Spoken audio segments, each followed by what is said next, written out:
So the presenter came up and said, write down 5 words.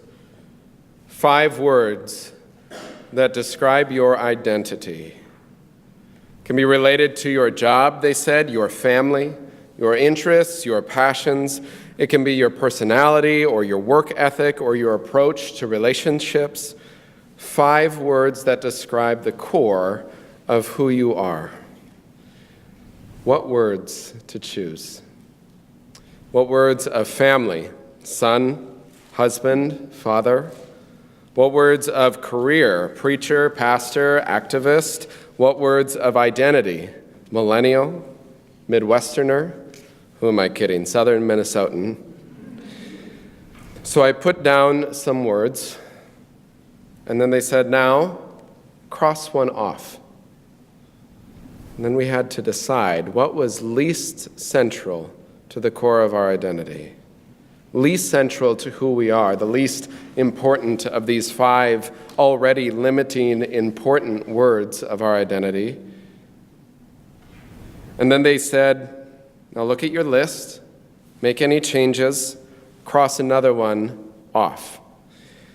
Oh no, I could see where this was going. So it got down to 3, minister, husband, father. Now cross one off, they said. No offense to all of you. Minister went right out the window. Just gone. All right, I can do this. So then I was down to 2, husband or father. That's the moment when your heart cracks open a little bit. Somebody after the 9 o'clock service went to Jenna, my wife, in between, and said, so what did he choose? And Jenna was teaching religious education at 9, so she didn't hear the question. And she's like, what? Husband or father? I think she was like, that's not a choice. What are you talking about? She was a little concerned, but we talked it through. We're fine. But that's the moment when your heart breaks open, right? It broke open when there were 5 and you had to cross one off. And it broke a little more and a little more and a little more. That's the moment when you wonder, what is your core? And then you try to say, well, these are all part of an integrated whole. I can't really separate them, blah, blah, blah, blah, blah. Yeah, whatever. Not for this exercise. Too bad. That's the point.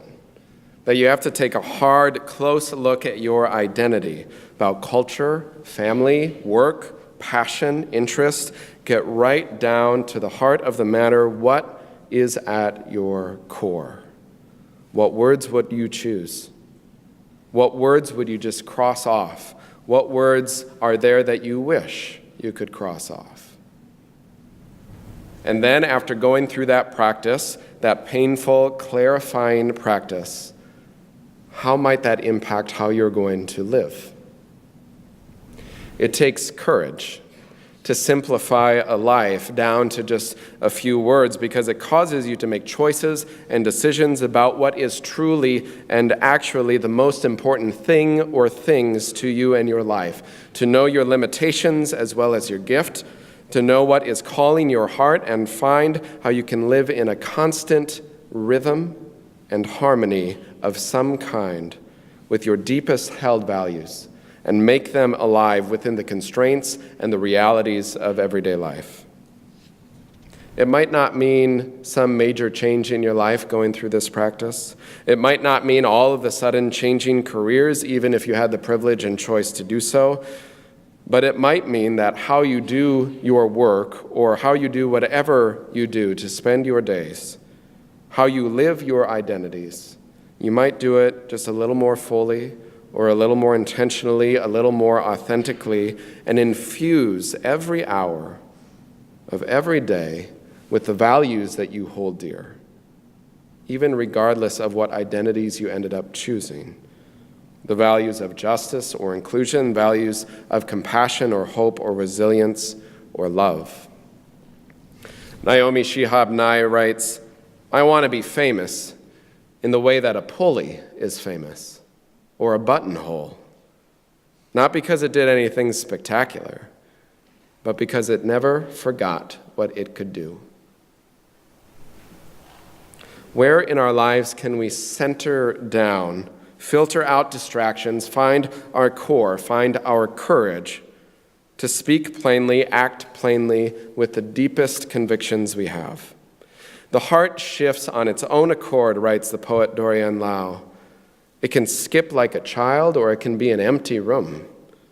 Its chambers can go on and on, either to orchids or to the smell of burnt toast. It can close its doors, and it can curl in like a heart of cement and bricks and boards, dusty, unreadable, hard-hearted, heart of coal, making wrong turns. Or it can be a heart like a harmonica, making harmony. It can be tinsel, its hands full, etched deeply with history and identity, heart of gold, heart of the child in a choir, with its feet up in that frumpy robe, just reading the scores. Hearts do that. Souls do that. They are shapeshifters, impacted and sideswiped by whatever forces are floating through this fragile air that we breathe to give us life. Broken apart by grief or loss or pain, and mended together again by love and compassion and good friends. And no matter if it is something good or something bad, whether you are forced to cross something off your list or you are blessed to add something to the growing list of who you are, whether it's something you wish you could forget or something you pray to God you might remember, the impact of that, the impact of whatever hits you when you have to think and choose about how you're going to live your life, it's like putting a finger to your temple, putting a finger to your wrist, feeling the pulse of what it means to be alive in its most simple, rhythmic form. Feeling the pulse and the miracle that woke you to this day miraculously. That your existence is magic. That your heart and your soul shape shift to remind you you are alive. You are alive. You are alive. I was at a birthday party for a very young niece, 1 year old. Maybe you can picture this, the adorning family gathering around for the opening of gifts, wrapped boxes or bags filled with tissue paper. And it's almost like one of the first experiences in family-style coaching. There is a certain age when a young child begins this Olympic-like sport by taking the tissue paper out, throwing it around, then becoming fixated and enthralled with the tissue paper, and then with the bag, and then with the box. Whatever is not the gift is what they love. And whatever packaging it is the important part, right?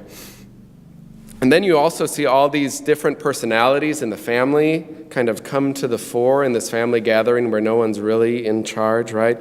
The type A's wanting a good order, a tracking system, cards first, then gifts. We're going to write in the card what gift it was so that we're ready for the thank yous later. We're going to pass it around, read them aloud. We want to go in order. We don't want chaos, right? And then you have the other people that are the free spirits, just encouraging every whim of the child to roam around aimlessly, grab the tissue paper, go into the other room, and you see the eyes between the different family members, both saying to the other, this is not how this should be done, right? But inevitably, at some point, there's a moment where some family member, parent or otherwise, says, there's more. Keep looking in the bag, right? Or in the box. There's more. Keep looking. And in that coaching and in the gift itself, we realize quickly we all have many layers. And there are many layers in this life that we engage with. And as beautiful and as fun as the distractions can be, and sometimes those are the most whimsical, fun, beautiful moments, if we also keep searching deeper, we might just find something more that makes the adornment around it a little more meaningful. Something in the center. We are a layered people, encumbered by things cast upon us, by family, by culture, by our own selves. We are a layered people, stuck in the midst of a swirling storm of political climates and news feeds and misinformation and prejudice and fear and a lack of understanding. We are a layered people, like rings on a tree, or like an onion, or like a wall covered in paint and wallpaper and paint and wallpaper and wallpaper and paint over years and decades and centuries.